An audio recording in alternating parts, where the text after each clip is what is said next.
Chapter 1. My story begins. In 1825, I was 10 years old. My father and mother were dead. I lived with my aunt and uncle, Mr. and Mrs. Reed. Their house was called Gateshead Hall. The house was in Yorkshire, in the north of England. My aunt and Uncle Reed had 2 children, a boy, John, and a girl, Eliza. I liked my Uncle Reed, and he liked me. But in 1825, my uncle died. After that, I was very unhappy. My Aunt Reed did not like me, and John and Eliza were unkind to me. It was a cold, rainy day in December. All of us were in the house. I wanted to be alone. I wanted to read. I opened a book. Then I heard my cousin John's voice. "Jane! Jane Eyre! Where are you?" John shouted. He came into the room and he saw me. "Why are you reading my book?" he asked. "Give it to me." John took the book. He hit my head with it. I screamed. John hit me again. I pulled his hair and I kicked him. "Help! Help! Mama!" John shouted. "Jane Eyre is hurting me." Aunt Reed ran into the room. She pulled me away from John. "John hit me with a book," I said. "I hate him, and I hate you too." "You are a bad girl, Jane," my aunt said. "Why do you hate me?" "You don't like me," I replied. "John and Eliza are unkind to me. I want to leave Gateshead Hall." "You want to leave?" Aunt Reed said. "Where will you go? Your parents are dead. You cannot live alone." Aunt Reed thought for a moment. "My friend, Mr. Brocklehurst, is the owner of a school," she said. "I will send you to Mr. Brocklehurst's school." A few days later, Mr. Brocklehurst came to Gateshead Hall. He was a very tall man. His eyes were dark, and his face was cruel. "Jane Eyre," he said to me, "God does not like bad children. God punishes bad children, Jane Eyre." "God will punish John Reed," I replied. "John Reed hits me and he shouts at me." "That is not true.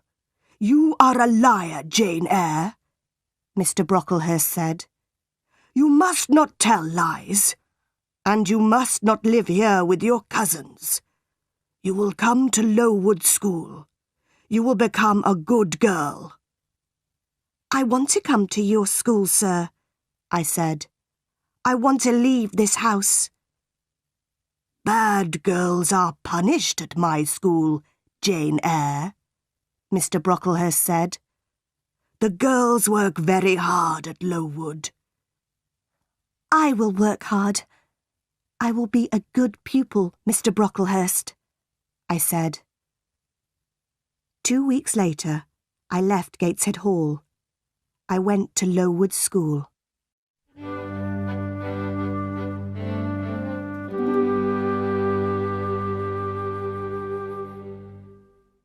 Chapter 2. Lowood School. It was the month of January. I arrived at Lowood School at night. A servant took me up some stairs and into a big bedroom. There were many beds in the room. The girls in the beds were asleep. The servant took me to an empty bed. I put on my nightclothes and I got into bed. Soon I was asleep too. I woke up very early. A loud bell was ringing. The bedroom was dark and cold. I watched the other girls. They washed in cold water and they dressed quickly. There was a plain brown dress next to my bed, and there was a pair of ugly, heavy shoes. I washed quickly. Then I put on my new clothes. I was very hungry. I followed the other girls down the stairs. We sat down at long tables in a large dining room. Our food was terrible. "The food is bad again," one of the girls said. "Stand up," a teacher shouted. "Don't talk." We stood up. We did not speak. We walked into a big schoolroom and we sat down. There were about 80 girls in the schoolroom, and there were 4 classes. The oldest girls were in the 4th class. I was in the 1st class. 4 teachers came into the room, and we began our lessons. The lessons were not interesting. First, we read some pages in a book. Then, our teacher asked us questions about those pages. After 4 hours, we went outside. It was very cold. Very soon, a bell rang. Lessons started again.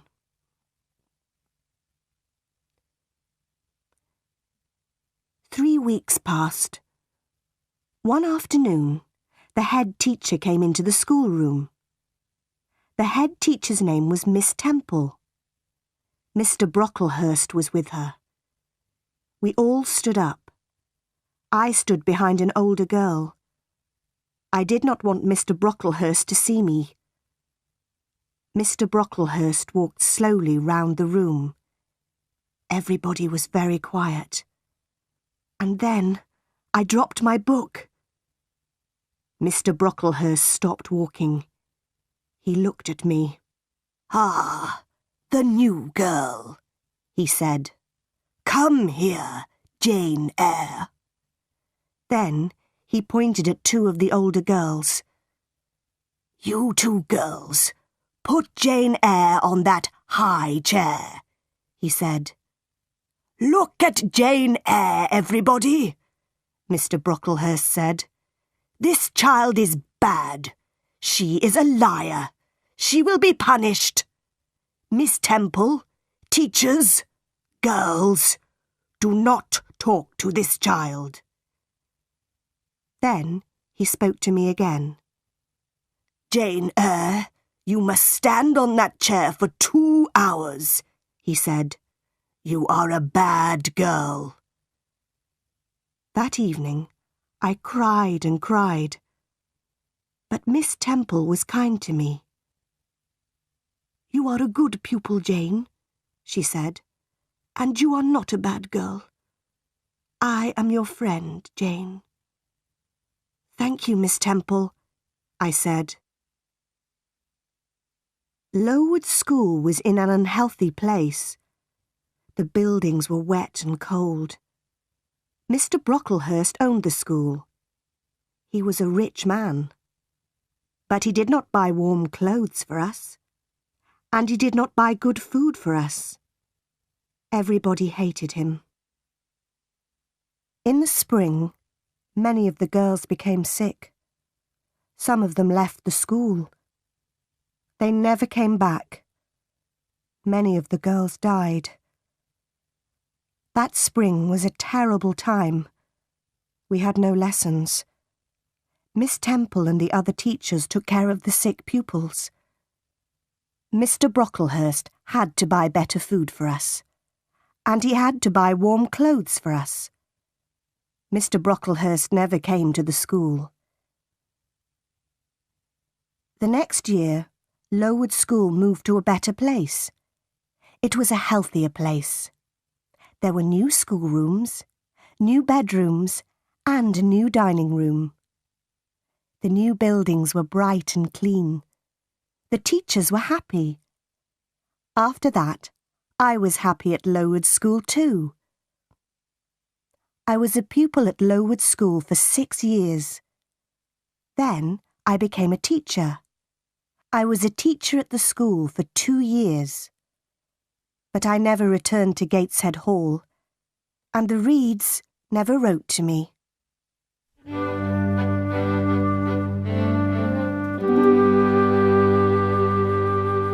Chapter 3. Thornfield Hall. In 1833, I was 18 years old. In the summer, Miss Temple left Lowood School. She got married. I wanted to leave Lowood too. I wanted a new life. I will be a governess, I thought. I put an advertisement in a newspaper.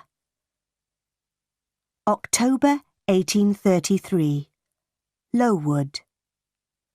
A young woman wants to teach 1 or 2 children in their home. She teaches English, arithmetic, geography, religion, French, drawing and music. J.E. I had a reply to my advertisement.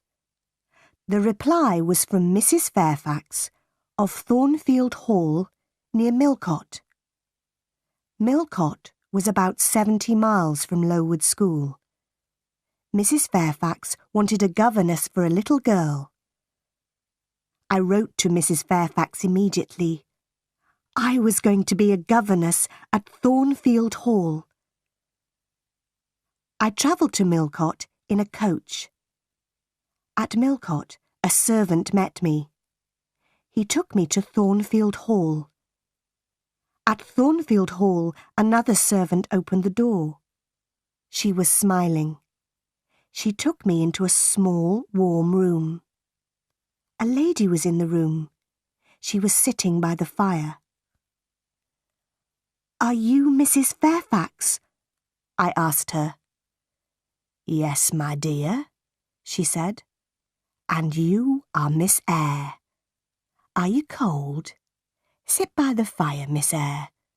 A servant will bring you some food." "Mrs. Fairfax is very kind," I said to myself. "I will be happy here." "Will I see Miss Fairfax tonight?" I asked. Mrs. Fairfax looked at me. She smiled. "Miss Fairfax? No, no," she said. "Your pupil's name is not Miss Fairfax. Your pupil is Adele Varon." Adele's mother was a Frenchwoman. Adele is Mr. Rochester's ward. He takes care of her. "Mr. Rochester? Who is Mr. Rochester?" I asked. "Mr. Edward Rochester is the owner of Thornfield Hall," Mrs. Fairfax said. "I am his housekeeper. I take care of Thornfield Hall. Mr. Rochester is not here now. He does not like this house. He is often away from home." I was very tired. Mrs. Fairfax took me up the wide stairs. She took me to my room. I went to bed immediately, and I slept well. The next morning, I woke early. The sun was shining. I put on a plain black dress. I opened my bedroom door. I walked along a corridor and down the wide stairs. I walked out into the sunny garden. I turned and I looked up at my new home. Thornfield Hall was a beautiful house with many large windows. The garden was beautiful too. After a few minutes, Mrs. Fairfax came into the garden. She spoke to me. "Good morning, Miss Eyre," she said. "You have woken early. Miss Adele is here. After breakfast, you must take her to the schoolroom. She must begin her lessons." A pretty little girl walked towards me. She was about 8 years old. She spoke to me in French, and I replied in French. After breakfast, I took Adele to the schoolroom. We worked all morning. Adele enjoyed her lessons, and I was happy. In the afternoon, Mrs. Fairfax took me into all the rooms of Thornfield Hall. We looked at the paintings and at the beautiful furniture. We walked along the corridors. "Come up onto the roof, Miss Eyre," Mrs. Fairfax said. "You will see the beautiful countryside around Thornfield Hall." We walked up many stairs. At last, we were at the top of the house. We walked along the top corridor. Mrs. Fairfax opened a small door, and we walked onto the roof. "Look, Miss Eyre," Mrs. Fairfax said. "You can see for many miles." We stood on the roof for a few minutes. Then we went back into the house. We walked carefully towards the stairs. The top corridor was narrow and dark. Suddenly, I heard a strange laugh. "Who is that, Mrs. Fairfax?" I asked. Mrs. Fairfax did not reply. She knocked on a door. "Grace," she said. The door opened. Behind the door was a small room. A servant was standing at the door. "Be quiet, Grace, please," Mrs. Fairfax said. The woman looked at Mrs. Fairfax. Then she closed the door. "That was Grace Poole," Mrs. Fairfax said. "She works up here. Sometimes she laughs and talks with the other servants. Don't worry about Grace. Please come downstairs now, Miss Eyre."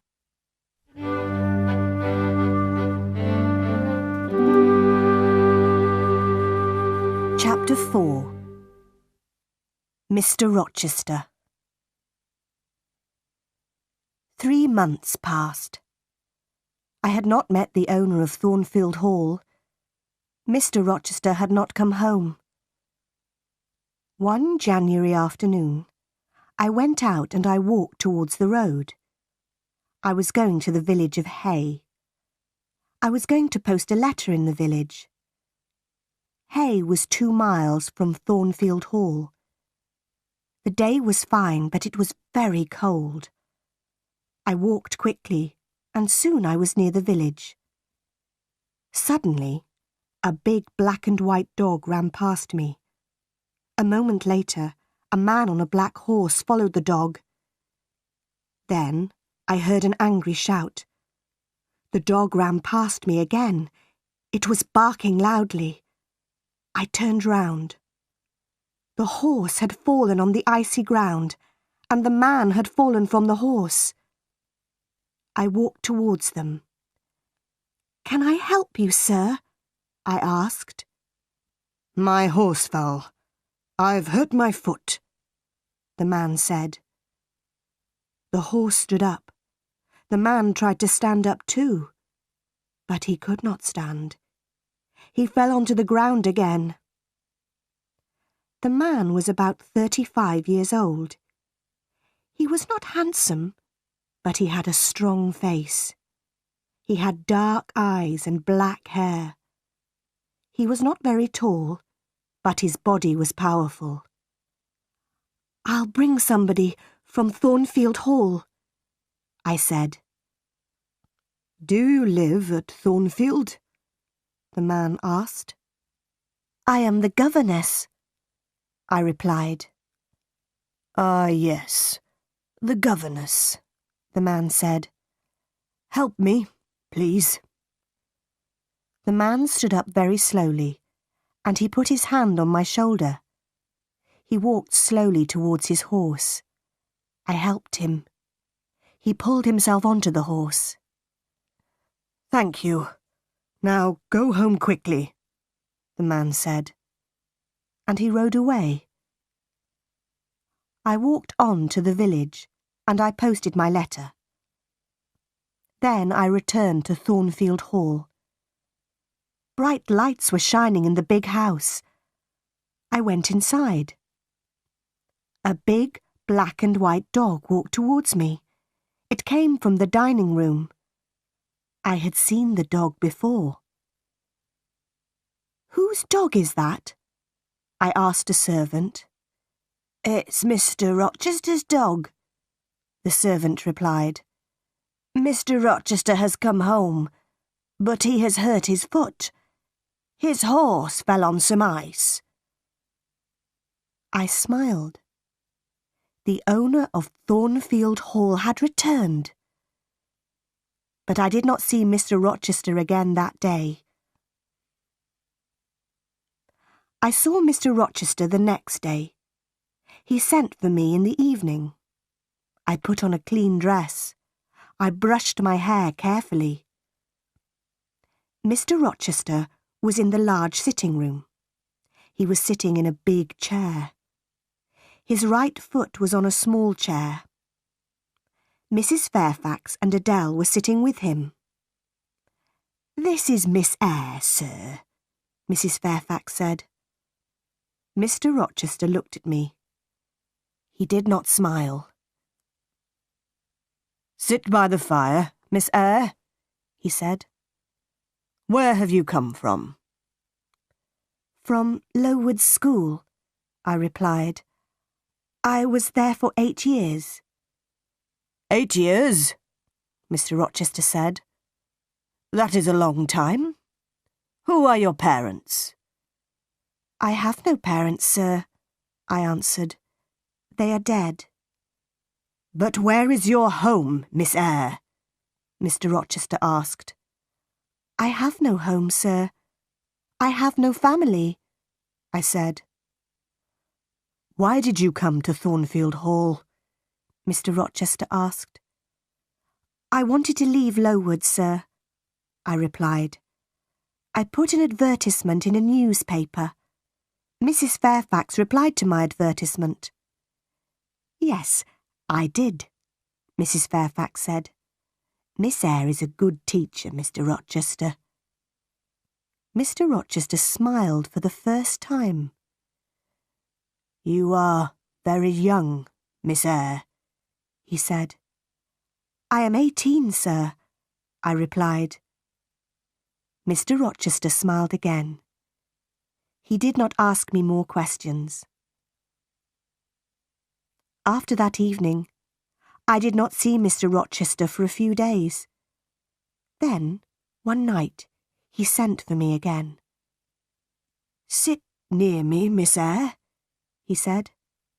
"Mrs. Fairfax will talk to Adele." I sat down quietly, but I did not speak. The fire was very bright. I saw Mr. Rochester's face clearly. I saw his large, dark eyes. He was smiling. He was happy. After a minute, Mr. Rochester spoke. "Miss Eyre," he said, "you are looking at me very carefully. Am I a handsome man?" "No, sir," I said. "You speak the truth, Miss Eyre," Mr. Rochester said. "Look at me again. Am I a kind man?"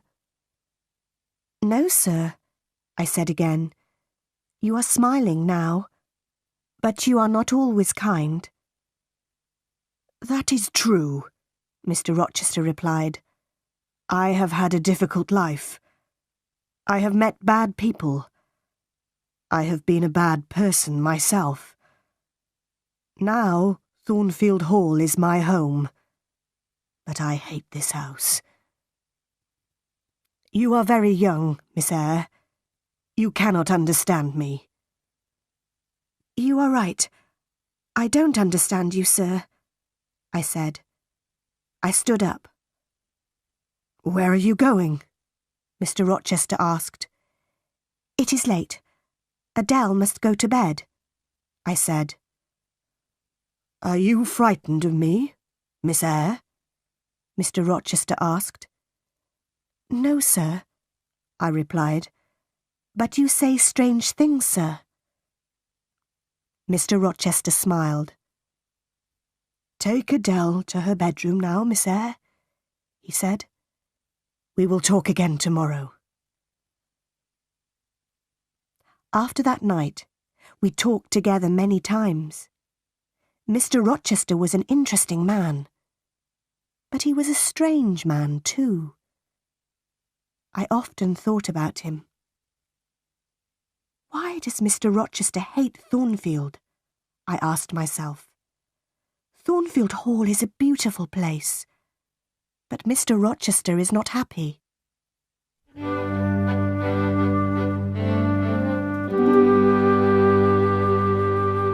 Chapter 5. Fire. It was March. One night I was in bed, but I was not asleep. The house was quiet. Suddenly, I heard a sound in the corridor outside my room. Who's there? I said. Nobody answered. Then I heard a strange laugh. I got out of my bed and I went quietly to the door. I listened. I heard another sound. Somebody was walking up the stairs to the top corridor. Then I heard somebody close a door. Was that Grace Poole? I said to myself. Yes, it was Grace. Why was she laughing? And why is she walking in the house at night? Is she mad? I must tell Mrs. Fairfax about this. I will speak to her now. I put on some clothes and I opened the door. There was a candle on the floor outside my room.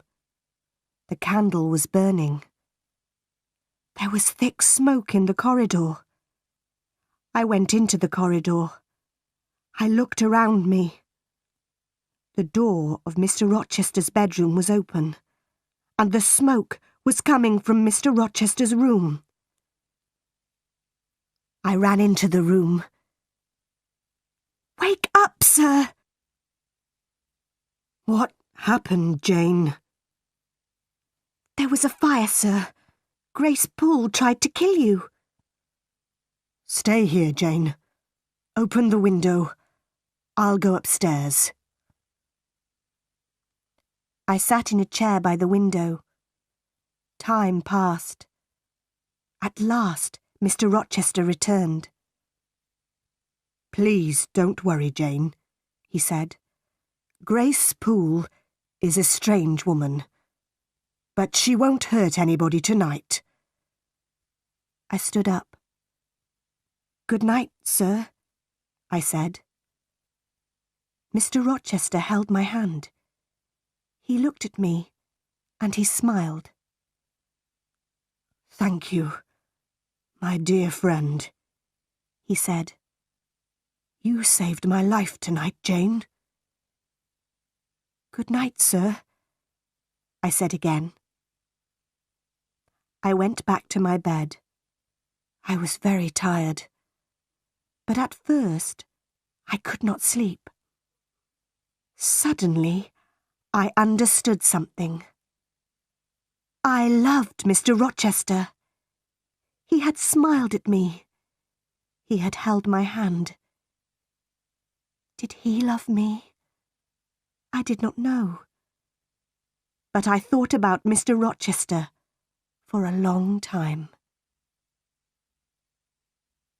I did not see Mr. Rochester the next day. He did not send for me. In the evening, I went down to Mrs. Fairfax's sitting room. The housekeeper was looking out of the window. The weather has been good today, Mrs. Fairfax said. Mr. Rochester had a good day for his journey. His journey? Where has he gone? I asked. I was surprised. "He has gone to Ingram Park," Mrs. Fairfax replied. "Mr. Rochester will stay there for a week or more. He has many friends. All his friends will be at Ingram Park this week." "Will there be any ladies at Ingram Park?" I asked. "Yes," Mrs. Fairfax said. "There will be many ladies there. Miss Blanche Ingram will be there. Mr. Rochester has known her for many years." "Is Miss Ingram beautiful?" I asked. "She is very beautiful," Mrs. Fairfax said. "Will Mr. Rochester marry her?" I asked. Mrs. Fairfax smiled. "I don't know, Miss Eyre," she replied. "I don't know." I was very unhappy. I went up to my bedroom. I looked in my mirror. "Jane Eyre," I said to myself, "you are not pretty, and you are poor. Mr. Rochester will never marry you. He will marry Miss Blanche Ingram. She is a rich lady. You are a poor governess. Forget Mr. Rochester, Jane Eyre. Forget him."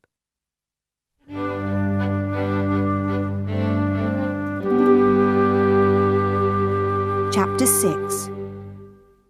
Guests at Thornfield Hall. 2 weeks later, a letter arrived for Mrs. Fairfax. "Mr. Rochester will return on Thursday," Mrs. Fairfax said. "Some of his friends will come here with him. There will be many guests at Thornfield Hall."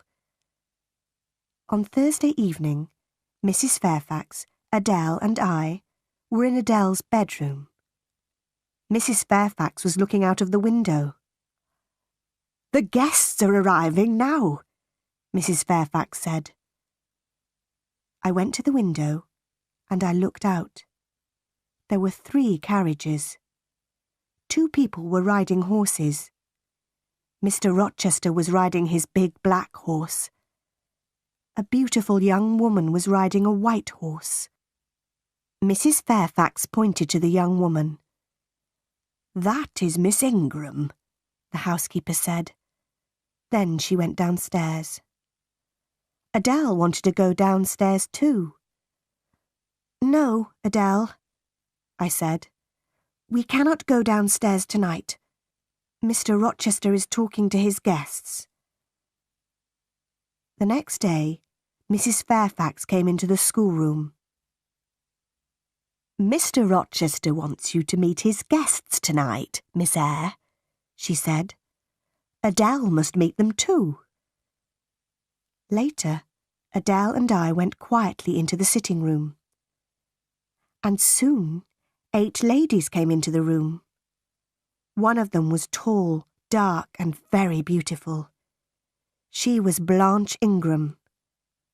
Adele ran towards her. "Good evening, beautiful lady," she said in French. "What a pretty little girl," Blanche Ingram said. Miss Ingram spoke to the other ladies, and she spoke to Adele, but she did not speak to me.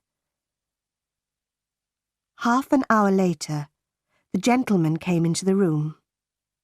I looked at Mr. Rochester. He saw me, but he did not speak to me. Miss Ingram pointed at Adele. "Why doesn't this little girl live at school, Mr. Rochester?" she asked. "Adele learns her lessons at home," Mr. Rochester replied. "She has a governess." "Oh, yes, that small woman by the window," Miss Ingram said.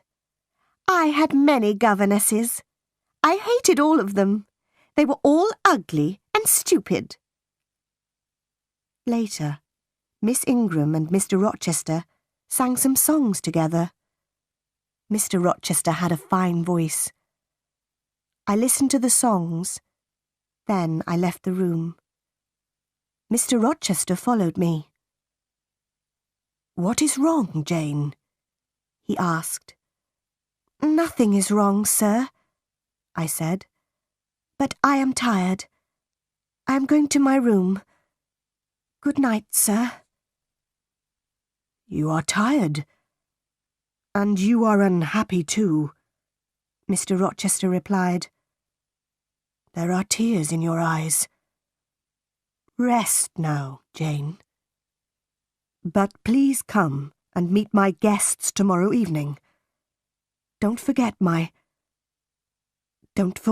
Jane." The guests stayed at Thornfield Hall for 2 weeks. Every evening, I went to the sitting room with Adele. Nobody spoke to me. Mr. Rochester and Miss Ingram were always together. One afternoon, Mr. Rochester went to Millcote. He returned late in the evening. I met him at the front door. "Another guest has arrived, sir," I told him. "His name is Mr. Mason. He has come from the West Indies." Suddenly, Mr. Rochester's face was pale. He held my hand tightly. "Mason. The West Indies. Mason," he said. "Are you ill, sir?" I asked. "Jane, my little friend, I've had a shock," he said. "Bring me a glass of wine, please." I went quickly to the dining room. I returned with a glass of wine, and I gave it to Mr. Rochester. "What are my guests doing?" he asked. "They are eating and laughing, sir," I replied. "Mr. Mason is talking to the other guests." "One day they will all hate me," Mr. Rochester said. "Now go into the dining room again. Tell Mason to meet me in the library." I gave Mr. Mason the message. Then I went to my bedroom. I got into my bed. Later, I heard Mr. Rochester coming up the stairs with Mr. Mason. They were laughing and talking. Soon, I was asleep.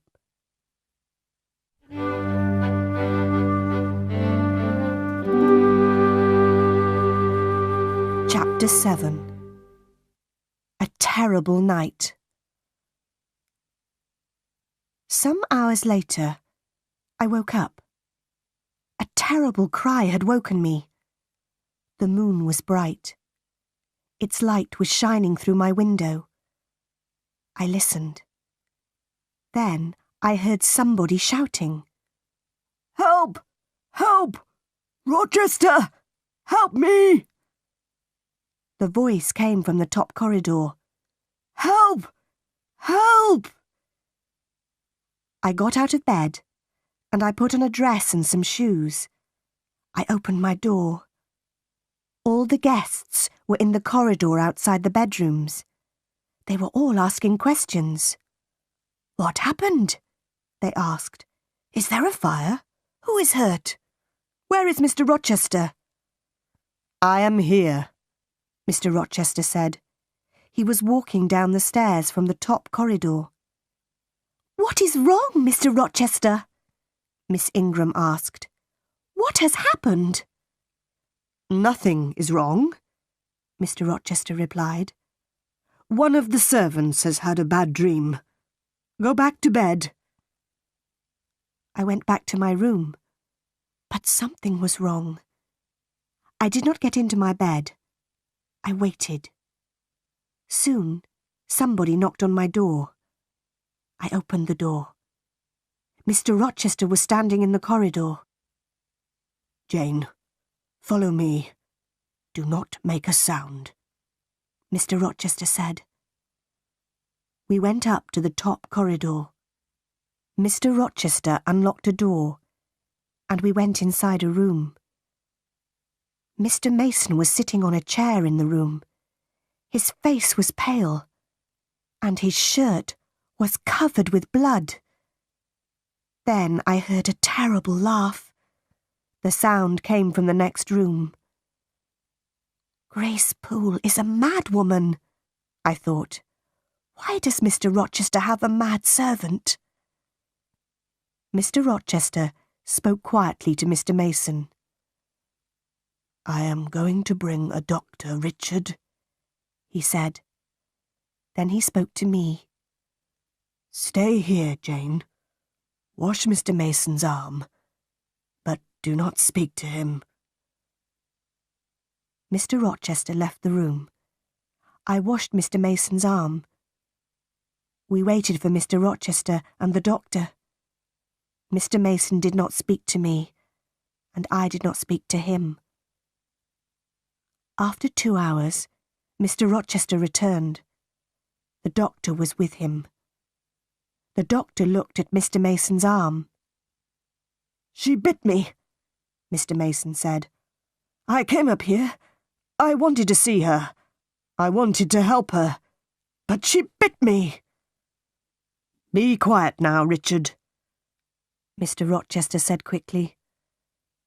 The doctor put a bandage on Mr. Mason's arm. Mr. Rochester put Mr. Mason's coat round the injured man's shoulders. Then he spoke to me again. "Run downstairs, Jane. Unlock the small door at the side of the house," he said. "We will follow you." I went quickly downstairs, and I opened the door. Outside the door, a servant was waiting with a carriage. Mr. Mason and the doctor came out of the house. They got into the carriage. Then Mr. Rochester came out of the house too. Mr. Mason spoke to him through the window of the carriage. "Help her. Be kind to her, Rochester," he said. "Yes, I will, Mason," Mr. Rochester said. The servant drove the carriage away. "Will you walk in the garden with me, Jane?" Mr. Rochester asked. "I do not want to sleep now." "Yes, I will, sir," I said. Soon it was morning. The birds were beginning to sing. The flowers had a sweet smell. "It has been a strange night, Jane," Mr. Rochester said. "Were you frightened?" "I am frightened of Grace Poole," I said. "She will hurt you one day." "I am stronger than she is. She will not hurt me," Mr. Rochester said.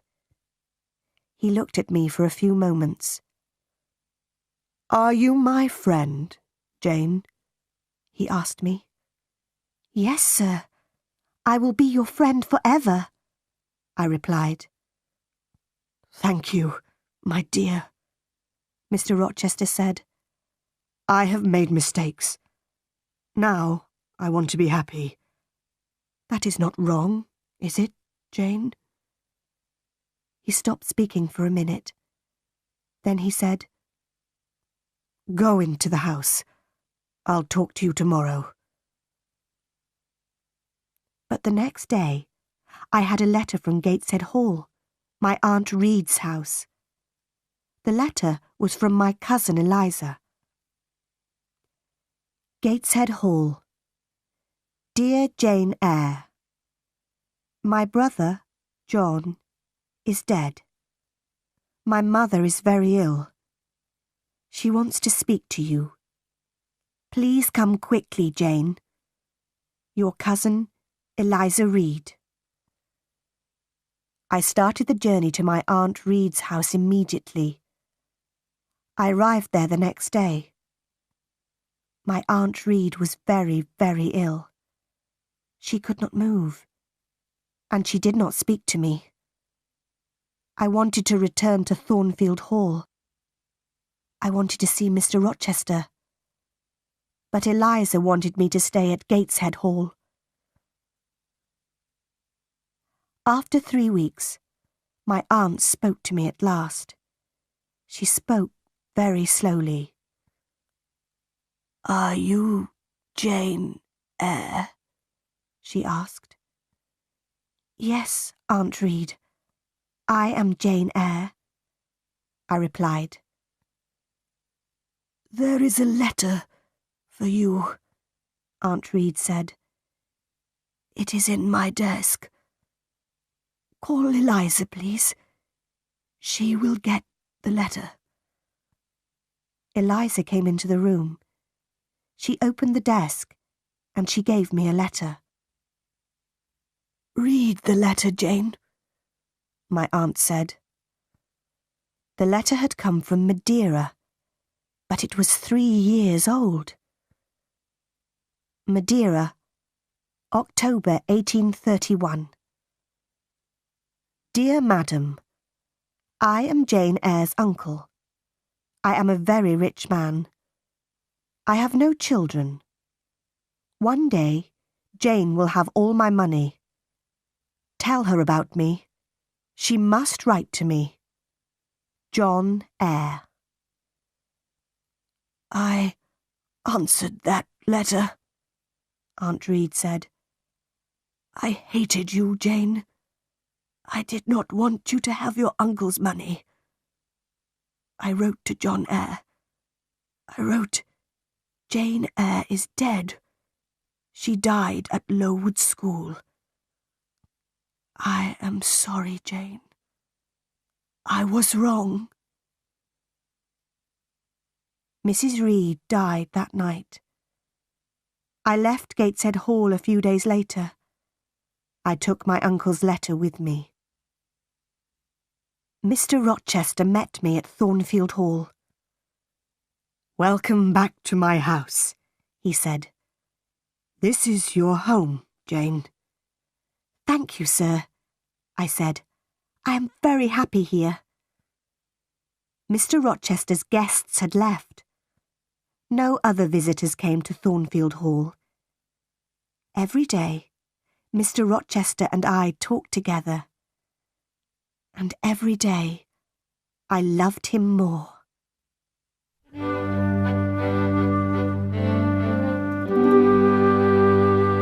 Chapter 8.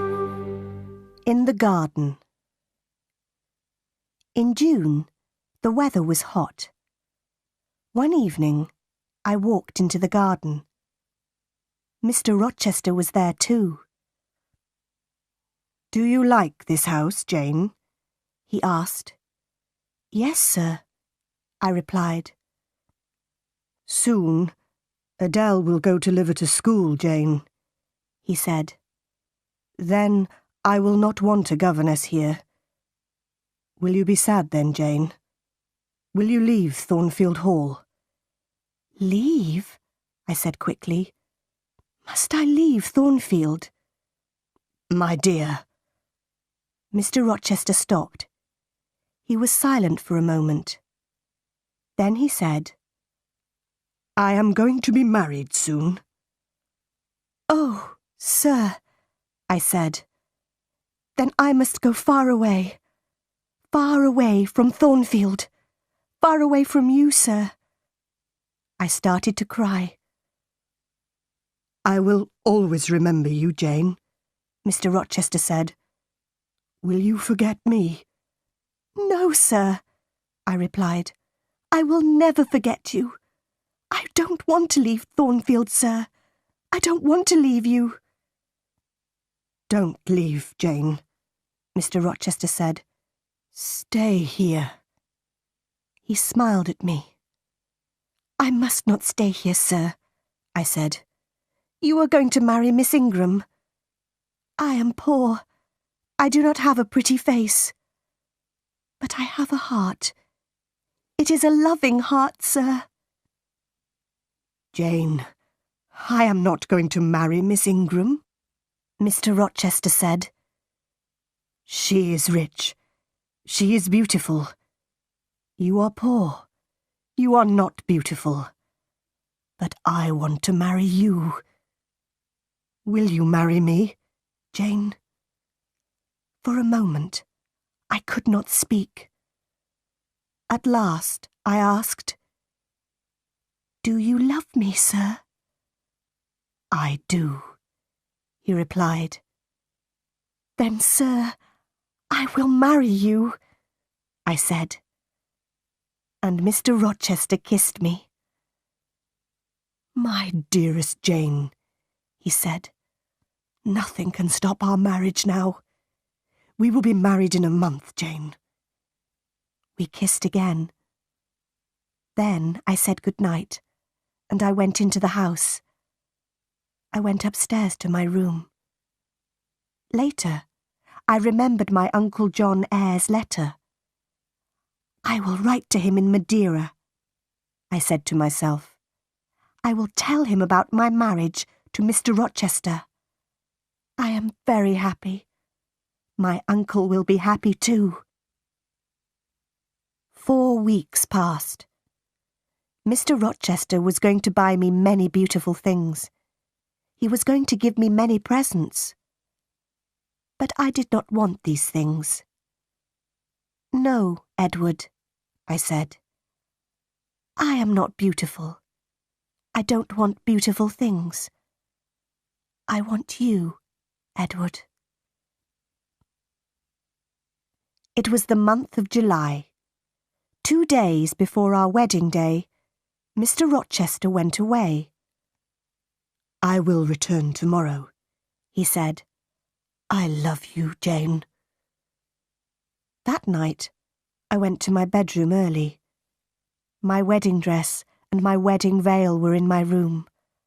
I looked at them. "In 2 days, I will be Jane Rochester," I said to myself. Then I went to bed.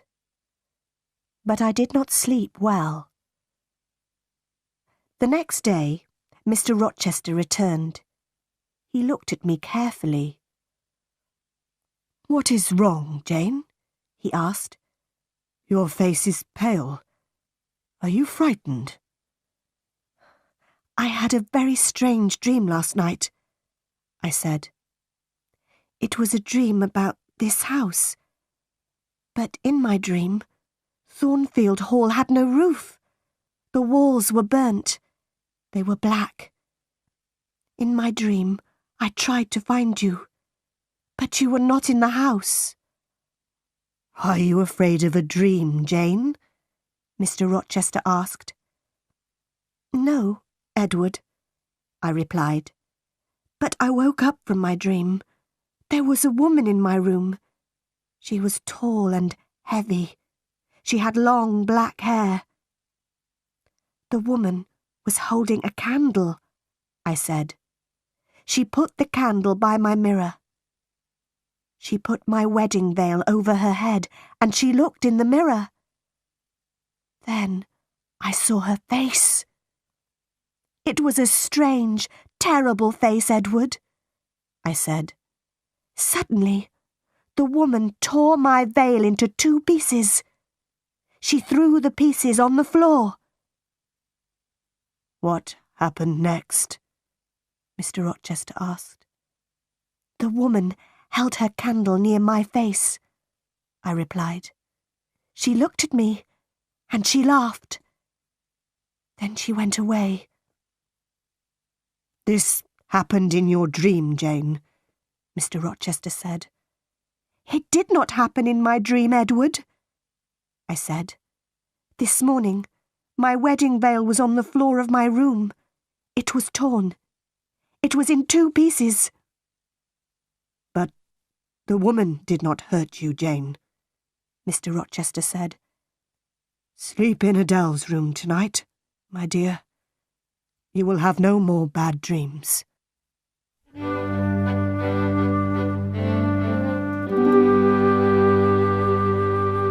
Chapter 9. Mr. Rochester's Wife. It was our wedding day. We were going to be married in a church near Thornfield Hall. After the marriage, we were going to travel to London. I got up early. I put on my wedding dress and I went downstairs. Mr. Rochester was waiting for me. At 8 o'clock, we walked together to the church. The clergyman was standing by the door of the church. There were 2 other people inside the church, two men. They were sitting in a dark corner. I could not see them very well. The clergyman started to speak. At every marriage, the clergyman asks an important question. He asks the people in the church, "Is there a problem about this marriage?" The clergyman spoke loudly. He asked this question, and he waited. There was silence for a moment. And then one of the men in the dark corner stood up. He spoke loudly. "There is a problem. These two people must not be married," he said. "There is not a problem," Mr. Rochester said to the clergyman. "Please go on with the marriage." "No, I cannot go on with the marriage," the clergyman replied. He spoke to the man in the corner. "What is the problem, sir?" he asked. "Mr. Edward Rochester has a wife." Mr. Rochester turned and looked at the man. "Who are you? What do you know about me?" he asked angrily. "My name is Briggs, sir. I am a lawyer," the man replied. "I know many things about you.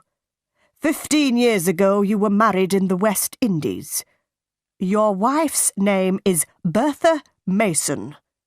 She is alive. She lives at Thornfield Hall." "How do you know that?" Mr. Rochester shouted. The other man in the dark corner stood up. He walked towards us. It was Richard Mason. "Bertha Mason is my sister," he said. "I saw her at Thornfield Hall in April." Mr. Rochester's face was pale. For a minute, he was silent. Then he spoke quietly. "It is true," he said. "My wife is living at Thornfield Hall. She is mad. Come to the house, all of you. Come and see Mrs. Rochester. Come and see the mad woman." We all left the church. Nobody spoke. At Thornfield, Mrs. Fairfax and Adele were waiting for us. They were smiling happily. "Nobody will be happy today," Mr. Rochester said. "We are not married." Briggs, Mr. Mason, the clergyman and I followed Mr. Rochester. We followed him up the stairs. He took us to the top corridor. He unlocked a door, and we went into a small room. I had seen this room before. We walked through the room to another door. Mr. Rochester unlocked this door, and we saw a larger room. Grace Poole was sitting in the room, but another woman was there too. She was tall and heavy. Her dark hair was in front of her face. The woman turned and looked at us. I knew that terrible, mad face. I had seen it in my bedroom 2 nights before. The mad woman saw Mr. Rochester. She screamed, and she ran towards him. "Be careful, sir," Grace Poole said. The mad woman was very strong. She screamed, and she hit Mr. Rochester. But Mr. Rochester held her arms. "This woman is my wife," Mr. Rochester said angrily. "I wanted to forget about her. I wanted to marry this young girl, Jane Eyre. Was I wrong?" He was silent for a few moments. Then he spoke quietly. "Yes, I was wrong," he said. "I love Jane Eyre, but I was wrong. Now go, all of you. I must take care of my mad wife." I went slowly downstairs. Mr. Briggs, the lawyer, spoke to me. "I am sorry for you, Miss Eyre," he said. "You did nothing wrong. Your Uncle John Eyre is sorry for you too. He read your letter. And then he met Richard Mason in Madeira. Your uncle is dying, Miss Eyre. He could not come to England. He sent me here. He wanted me to stop this marriage." I did not answer. I went to my room and I locked the door. I took off my wedding dress. I put on a plain black dress. I lay down on my bed. I am Jane Eyre today, I thought. I will be Jane Eyre tomorrow. I will never be Jane Rochester. I must leave Thornfield Hall. I must never see Mr. Rochester again. My life here is finished. Many hours later, I got off the bed. I unlocked my door. Mr. Rochester was waiting outside my room. "You are unhappy, Jane," he said. "I am very, very sorry. Jane, we will leave Thornfield. We will go to another country. We will be happy again." "I cannot be your wife. I cannot live with you," I said. "I must leave you, Edward." "Listen, Jane," Mr. Rochester said. "My father wanted me to marry Bertha Mason. Her family was very rich. I married her. My father was happy. But I was not happy. Bertha was mad, and she was a bad woman. Nobody told me about her. She was married to me, but she met other men. She was drunk every day. She tried to kill me many times. After 4 years, I brought Bertha here to Thornfield Hall," Mr. Rochester said. "Then I went away. Grace Poole took care of Bertha. I met other women. One of them was a French singer. She was Adele's mother. Adele is my daughter, Jane. But I did not love the French singer. I did not love anybody. I came home to Thornfield Hall. Then you came here and I loved you. I will always love you. Please stay with me, Jane." "No, Edward," I said. "I am going away. We will be unhappy, but we must not be together. Goodbye, Edward." "Oh, Jane! Jane, my love!" Mr. Rochester said. "Don't leave me." I kissed Mr. Rochester. "God will help you, Edward," I said. Quickly, I went into my room. I put some clothes into a bag. Later, I heard Mr. Rochester go into his room. Very quietly, I went downstairs. I opened the small door at the side of the house. I left Thornfield Hall, and I walked to the road. It was dark. Soon, a coach came along the road. I gave all my money to the driver of the coach. I got into the coach. Many hours later, the coach stopped. It was 10 o'clock in the morning. "You must give me more money now," the driver said. "I have no more money," I said. "You have no more money? Then you must get out of the coach," the driver said. I got down onto the road. The coach moved away quickly. But I had left my bag in the coach. I looked around me. I was on a cold, empty moor. I was tired and hungry. I walked and walked. I had no money. I had no food. I walked until the evening came. At last, I lay down on the ground. I fell asleep immediately.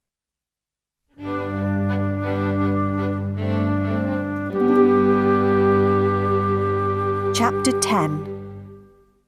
Moor House. The next morning, I woke late. I walked along the road for many miles. It started to rain. Soon my clothes were wet. I saw no one. I walked on the moor all day. In the evening, I was very tired again. I must sleep soon, I thought. Where shall I sleep? Then I saw a light. I walked slowly towards it. The rain was falling heavily. But I saw a house near the road. I walked up to the house. I knocked on the door. I waited, but nobody opened the door. I stood outside the house. I was very cold and very tired. I could not move. I am going to die here, I said. Then I heard a young man's voice. The man was standing behind me. No, you will not die at Moor House, the man said. Then he unlocked the door of the house. He took me into the house. He took me into a warm sitting room. Please sit down, he said. Two pretty young women came into the room. Give this poor woman some food, Diana, the young man said. Give her some dry clothes, Mary. Then he spoke to me again. My name is St. John Rivers, he said. These are my sisters, Diana and Mary. What is your name, young woman? My name is Jane Elliot, I said. I closed my eyes. Jane is very tired, Diana said. She must go to bed now. I stayed in bed at Moor House for 3 days. Diana and Mary Rivers were governesses. They were staying at Moor House for a few days. St. John, their brother, was a clergyman. They were very kind to me. Soon we were good friends. One day, St. John asked me about my life. I was a governess too, I told him. And I told him about Lowood School. But I did not tell him about Thornfield Hall.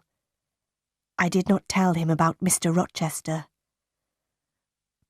I want to work, St. John, I said. Will you help me? I have a plan, St. John said. A few miles from here, there is a village. Many of the girls in the village cannot read or write. I am going to pay for a girls' school in the village, but I must find a teacher for these girls. I will teach them, St. John, I said. Good, he said. There will be a small house next to the school. You will live there. 3 days later, a letter arrived for St. John.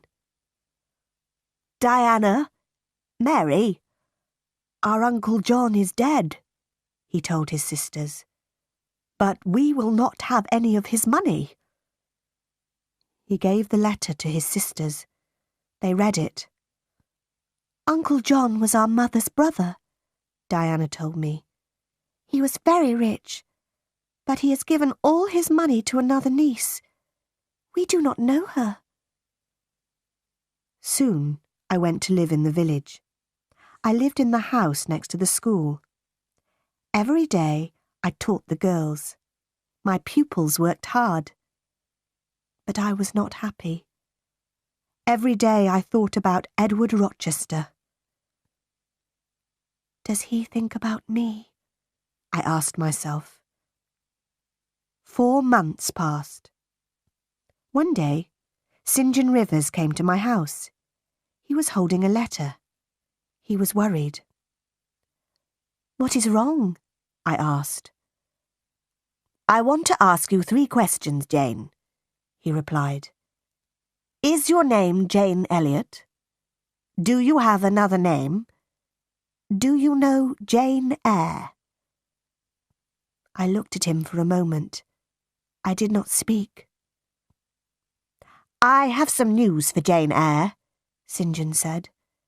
Jane Eyre was a pupil at Lowood School, and she was a teacher there.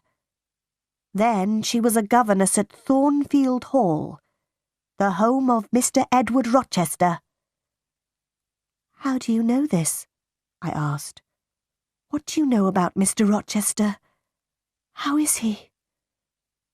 I don't know, St. John said. This letter is from a lawyer. The lawyer tells a story about Mr. Rochester. Mr. Rochester had a mad wife, but he tried to marry Jane Eyre. She left Thornfield. Now this lawyer, Mr. Briggs, is trying to find her. I will tell you the truth, St. John, I said. My name is not Jane Elliot. My name is Jane Eyre, and I was a governess at Thornfield Hall. I know Mr. Rochester. Did Mr. Briggs write anything about Mr. Rochester? No. The letter is about you, Jane, St. John said. Your uncle, John Eyre, is dead. John Eyre has given you £20,000. You are rich, Jane. But why did Mr. Briggs write to you? I asked. My mother's name was Eyre, St. John said. She was your father's sister, Jane. Then you, Diana and Mary are my cousins, I said. I thought carefully for a moment. Write to Diana and Mary, I said. They must come home. I will give all of you some of Uncle John's money. The next day, I wrote to Mr. Briggs. I gave St. John, Diana and Mary £5,000 each. I wrote to Mrs. Fairfax too, but she did not reply. 6 months passed. I heard nothing from Thornfield Hall. I heard nothing about Mr. Rochester. Then, one day, I was walking on the moor. Suddenly, I heard a voice. There was nobody on the moor, but the voice was calling my name. Jane, Jane, Jane. That is Mr. Rochester's voice, I said to myself. Then I shouted, I am coming, Edward! I am coming! I ran to Moor House. I spoke to my cousins. I am going to Thornfield Hall tomorrow, I told them. I began my journey the next day.